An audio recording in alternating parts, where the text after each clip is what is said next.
Welcome to Europe Direct Curaçao, where the Caribbean breeze meets European insight. In each episode, we highlight the people, projects, and policies shaping the future of Caribbean within the European framework.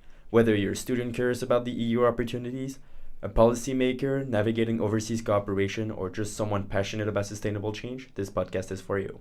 Today's topic is security and migration, and our guest speaker is Ms. Flora Goudappel, an expert in those subjects.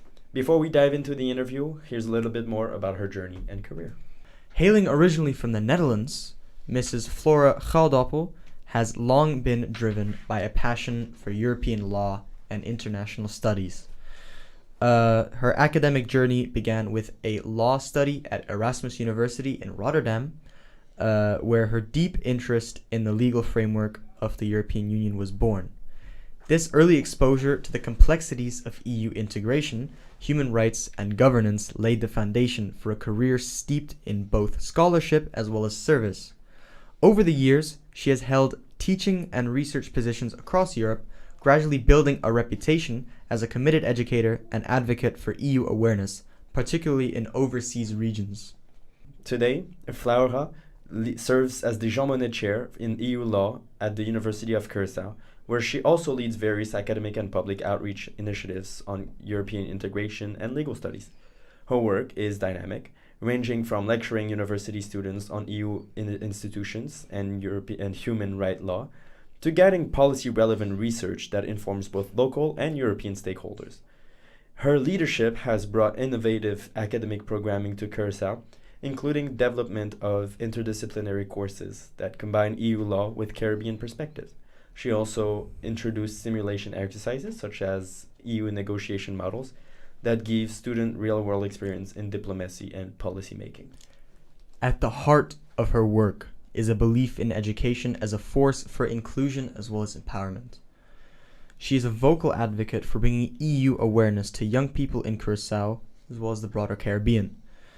Believing that informed citizens are essential to democratic and sustainable development, her advocacy is rooted in a vision of the Caribbean as an active and informed participant in global affairs, particularly where decisions in Brussels can affect and impact lives thousands of kilometers away. So, we hope you enjoy the interview, and we will see you after for the debrief. Hi everyone, welcome to this interview. I'm Noe, Yep, and I'm Hakan. and today we have with us Flora Goudappel. Am I pronouncing it right? Perfect. Yes. Flora, could you introduce yourself? Yeah. I'm a professor specializing in European Union law, but I work from the University of Curaçao in the Caribbean. And my specializations within that, apart from some other things, are European citizenship and migration issues. Perfect. So first, quick question. What brought you to the Caribbean, to Curaçao? No. Oh, it's a long time ago. I first worked at the Erasmus School of Law in Rotterdam as an associate professor, and they had the colleagues in Curaçao let our dean know that they needed someone to fly in every year to teach European Union law, because that is obligatory, because you have to follow the Dutch rules for a law program. Mhm. So they asked me to do that. So for 14 years, I flew in once or twice a year to lecture.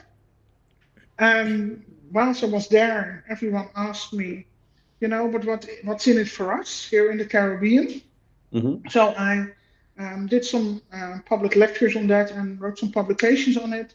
And I ended up applying for a Jean Monnet chair on EU law and overseas territories. I got that. I did that for 3 years from Rotterdam. And then the University of Curaçao invited me to do some more and also to become the dean there. And that was 10 years ago. And I'm still here. Very interesting. Yeah, Mm. that's an interesting, upbringing kind of your role now. Yeah. Could you just very quickly describe your work as the Jean Monnet Chair?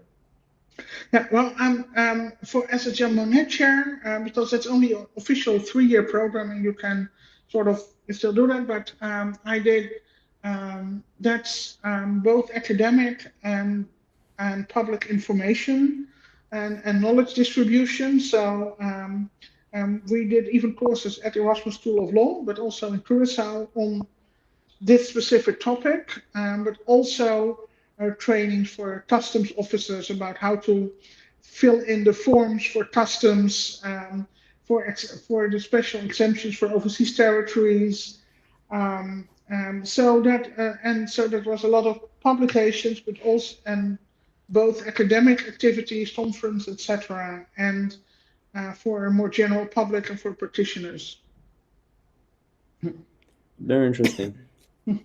Hakan, do you want to ask the first topic question? Yeah, so we'll get into the questions here that we're gonna talk about a little bit after the interview. So the first one we have is regarding like globalization as well as migration, and it's how is globalization affected migration trends in Curaçao, and like are there any challenges that have emerged from this as a result? Yeah, well, apart from the fact that Curacao, of course, is pretty unknown, like the same with Aruba and Bonaire, unless you are in the Caribbean. But the Caribbean tradition is that many people, both the Windward or Islands and the Leeward Islands, used to just hop from island to island, wherever there was work. Did it change? Then you go to the next one. That became a problem when nationalities were introduced and you needed a passport, and since people were not used to that, you ended up with lots of illegal migration, but also it always meant for work. In addition, the islands, two of the islands, Aruba and Curaçao, used to have huge refineries, and many people from the region who were specialists were brought over and stayed. So you end up with large, for instance, Venezuelan and Colombian communities on Curacao, because many people came from there. On a clear day, we can see Venezuela. I can see it from my porch. So it's nearby. So traditionally within the region there is lots of travel, migration, family ties, etc. However, as soon as there are, for instance, difficult situations in the region, people move, and people end up. Many people stay for a while, planning on moving on or not. My roommate, for instance, that's a long time ago, over 100 years ago. His grandfather came from Lebanon, and was on his way to Brazil. Had an uncle who was already in Curaçao, and decided to take a boat and stay, in Curaçao for a couple of months, move on to Brazil. But 120 years ago, his family is still there. So you see that many people use it. You can also see that the same goes for Panama. And many people from Venezuela are everywhere. People are on the move to the US, on the move to the larger islands, pass by, have family somewhere. So that's how globalization, but also sort of the migration trends in a region where people did not have to care about legality or illegality, are still moving on and staying.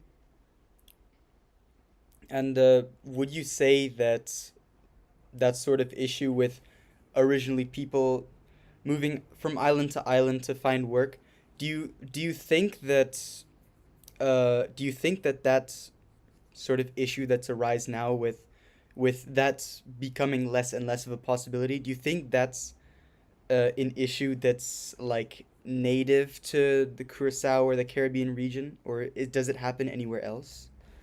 Yeah, well, I'm sure it happens in other regions as well. the fact that it's an island region does affect it because there are only a few official entry points, but you can get on land everywhere. And since there have been migration movements for such a long time, you see that people um, um, go to distant relatives who are already there. And no one notices because they take care of them and end up in the gray economy. Um, and for some places, it's easier to get accepted or to get in and to get some form of legality than others. And Curaçao and Aruba um, used to be very hospitable. Now it's a bit more difficult, but if you look at the numbers, the relative numbers per capita, Aruba and Curacao are among the highest number of undocumented or illegals in the world. Well, I think that's a great platform for our next question, actually. So, how are human rights consideration balanced with security when formulating migration policies in Curacao? Yeah, well, I have to point out first that the UN Treaty on Refugees is not valid for Curacao. So that makes it so that is one procedure less, basically. But human rights concerns are very wide for those who have been caught and by the authorities. Their treatment needed a lot of adjustments over the last 5 to 10 years. Access to basic things like housing, health, school education for children had to be arranged because until about 10 years ago, it was never an issue. There were people who were taken care of and they left again. Right now, they don't leave again. And therefore, it has become a problem, because especially the situation in Venezuela, but we are also now seeing the effects of the situation in Haiti. People somehow managing to get in, and then you end up. So it's not like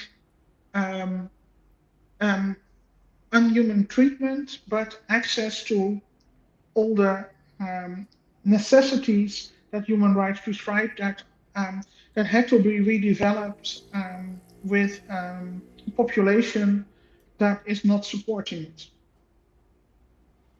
Okay, that's very interesting. I just want to go back for a second. So you said the UN refugee laws, I think, is what you mentioned. So they're not valid in Curacao. Is there like a reason why? Well, it was opted a long time ago that it would not work for the islands within the Kingdom of the Netherlands. They are one of the very few exceptions in the world, and it was never an issue until a couple of years ago, because there were no applications. No one knew where Curaçao was, so no one wanted to apply for the refugee status. And right now, it is a political issue because a larger part of the population thinks that having a refugee status in place would mean that everyone would be legalized who's here now illegally, which is not true. But there are politicians who are not willing to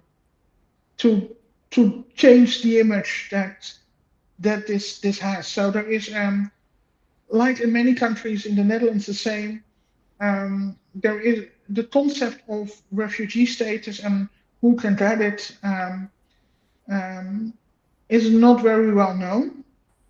It basically thought anyone undocumented would then be a refugee and would automatically have a status, their status to become legalized, which is of course not true. But Politicians have different agendas. Okay.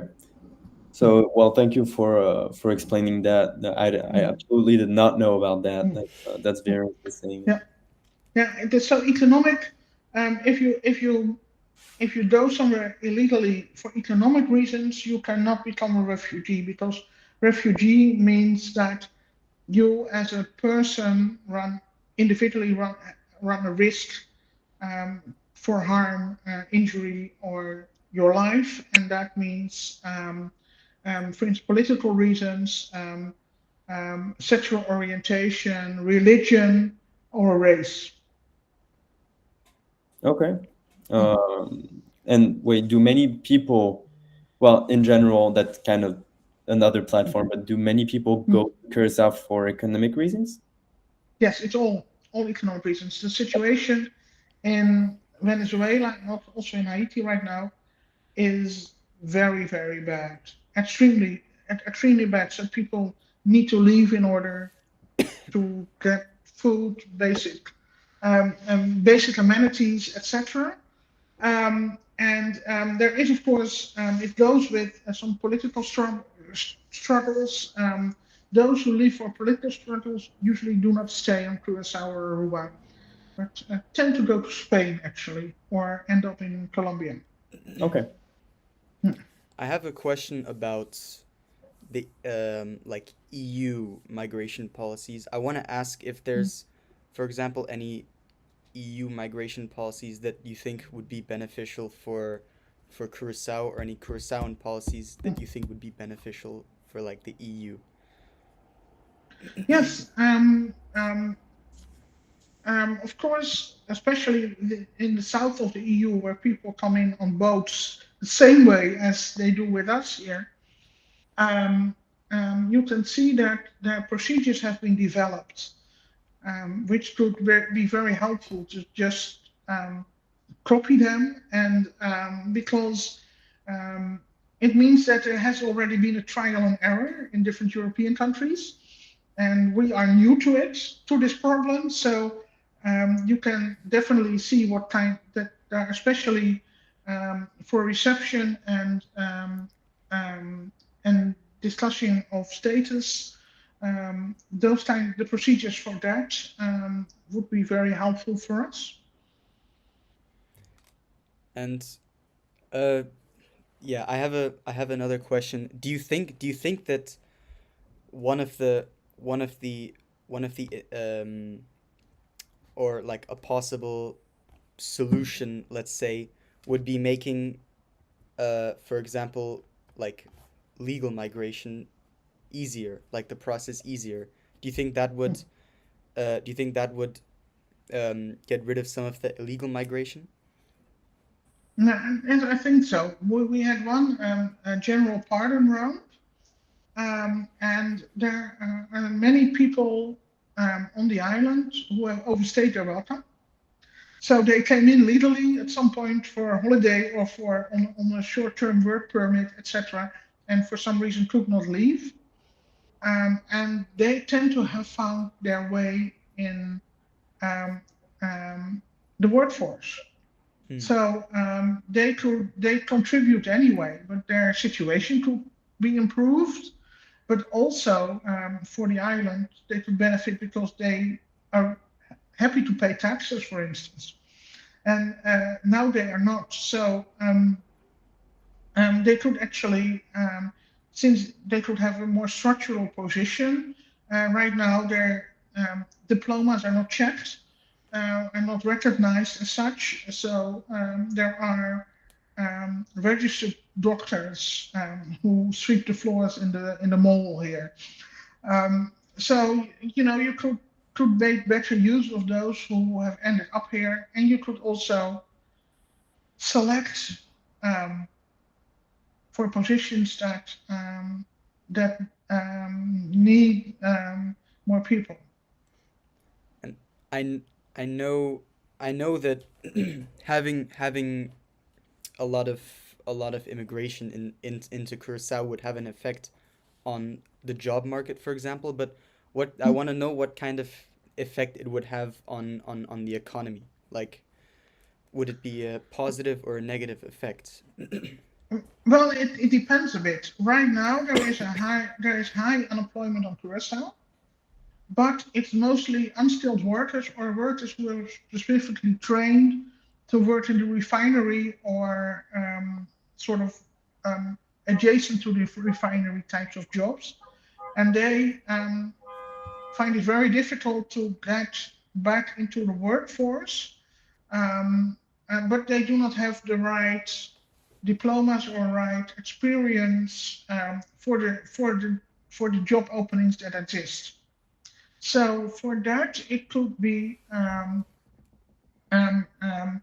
legal migration could be very helpful, because if you have other different types of the economy improved, then you also have need for those who are now unemployed, who, you create new jobs via new jobs. I see.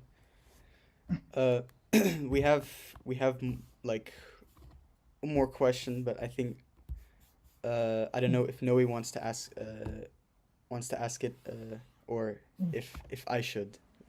Oh, go ahead. I have a lot of people using their horns on the streets, so my be good.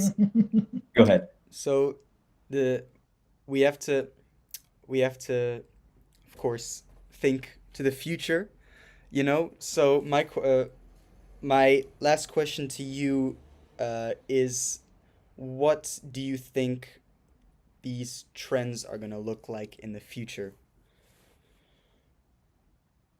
I think that in the future there will be more notice of migration, legal and illegal. Governments are getting more used to it, so there could be more. I think the trend should be more streamlining, more structure, and more clarity for those who want to apply for any type of permit or access. Yeah, but I think it's a bit unfortunate that there's a lot of unrest about it. There's gonna keep being unrest if governments become more lenient on it, which I don't think should be the case. So that's something we're also gonna have to deal with. Yeah. This being said, I think this wraps up our little interview. So thank you very much for joining us today. Thank you so much. You're welcome. Hi everyone, welcome to this analysis. I am still Noe. And I'm still Hakan. And so that was, we hope you enjoyed the interview, and yes. I have one thing to say. Thought it was very, very interesting that for 40 years she decided to, or she was invited only once a year to come to Curaçao to give lectures. And then, 10 years ago, she decided to move there permanently. So for quite a long time, she was there just once per year. Once a year, yeah, definitely. Yeah, but it kind of goes to show that, she had this opportunity to come every year, and then she decided, that's my life now, and yeah, I think there's two strong messages in there. Yeah. It's just seize the opportunities and don't be afraid of trying stuff. Obviously, she wasn't just trying stuff, like she's been doing this for a long time before she actually moved in. But she decided, like, she wasn't afraid to change her life. All right, let's get into a little bit more of the analysis. Yeah. Ask me something. Let's go. I'll ask you something. Okay. So we talked about migration a lot during this interview. We did. And we notably talked about the changes in, for example, like how much harder like migration patterns and stuff. Like how much harder it's gotten since the EU regulations and all those political decisions were made. So I want to talk a little bit about that. Do you have anything? I do. So obviously in today's world, it's a lot different than it was a long time ago. With globalization, you have a lot more people that want to come to the Caribbean or that want to come to Curaçao, for example.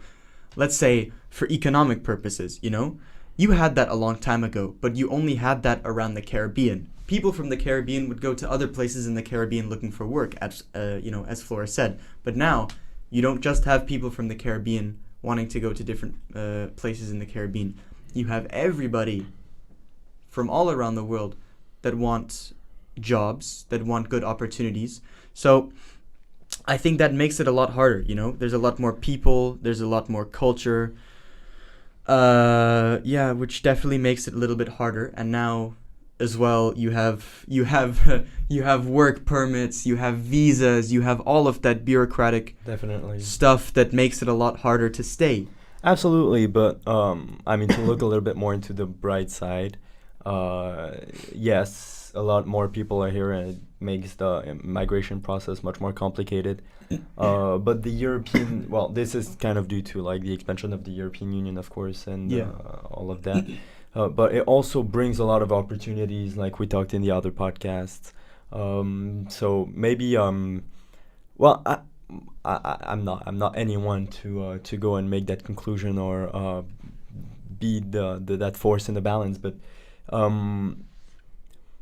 there is obviously bad, but I think from this European Union initiatives and those regulations also come a lot of good. There was just another subject about migration that I thought was very interesting, and we talked a little bit more about that with Flora.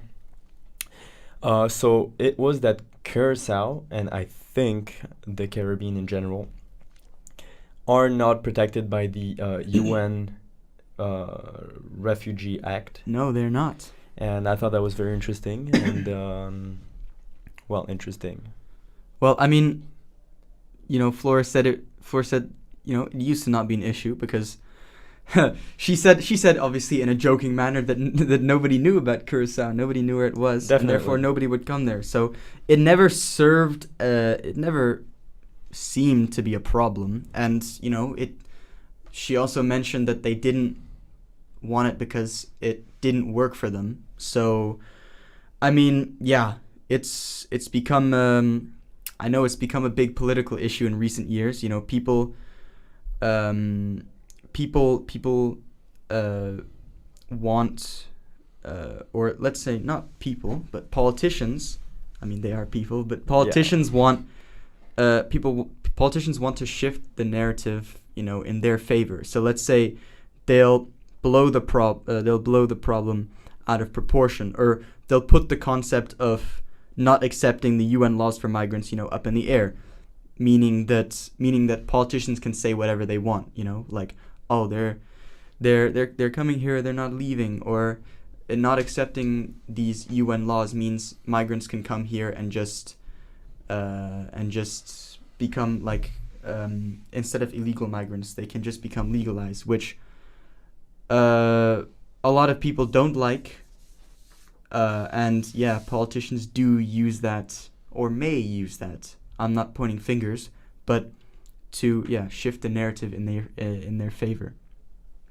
But I think it's also maybe a little bit of an issue, the fact that Curaçao hasn't accepted the UN's laws for migrants, because that means it's taken them a lot of work, and I know because Flora said it's taken them a lot of work to actually give illegal migrants a proper chance, you know, giving them housing, giving them food, giving them all these rights they haven't had before.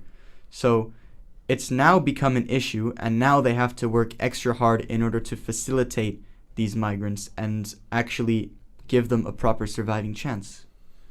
Definitely. It's sure that everything has changed a lot and everything, and maybe we can use our mobility and like mobilize people to make sure that those migrants are treated properly. Yeah. And because there is no reason that they shouldn't. So, I have one last question for you. Go ahead. And that is, you know, in the interview, Flora compared the situation in Southern Europe and the Mediterranean to what's happening in Curaçao. In terms of And- illegal migration. Yeah, Right. and I wanted to, because I know we discussed this in the interview, but I wanted to ask you if you think it's feasible that the actions that the EU are taking can or should be replicated in Curaçao's situation. This is a tough one. Okay, I think we can decompose this and like break this down to like two main points. The first one being, should we compare the two situations? And I mean, the main difference is that as much as they both, before the creation of the EU and those regulations, as much as they both, the Mediterranean and Curaçao, relied heavily on all of the islands and the countries, neighboring countries and everything. Curaçao and the Caribbeans are like dependent on this idea of collaboration and this kind of dependency on one another. So I think that's important to note. And in that sense, that brings us to our second point. Should it follow the same guidelines? And you have to question the morality of it. Exactly, you know? and Yeah. therefore I do not think so. I think that Mhm. well, first of all, we cannot necessarily condone any violence or Of course, difficulty. of course. And so, first of all, no. But Yeah, in of terms course. of legal, actual policies, I don't think it's very much comparable either. There may be a possibility for less harsh treatment, Of course. definitely. But we also have to take into account that the Curaçao and the Caribbeans are not a part. Well, they are a part of the European Union, but they are not in continental Europe. Yeah. And so that Europe shares a lot of culture with every country, shares a lot of cultures with one another. And we cannot really use that shared culture from Europe mindset to decide policies in Curaçao. Mhm. And we should definitely take into account that interdependency of the Caribbean islands Yeah. while making potential policies. But no, to answer the question abruptly, no, I do not think that we could realistically apply what the EU did in the Mediterranean situation. We could not apply that to Okay. Curaçao. Yeah, I see what you're talking about. Wow. That was a difficult That one was a to tough answer. one. Okay. Okay, but on that note, I think it's about time we end this episode. We hope you learned something. We hope you enjoyed. And yeah, have a great day. Have a lovely day, and we'll see you for the next one. Yeah, bye bye.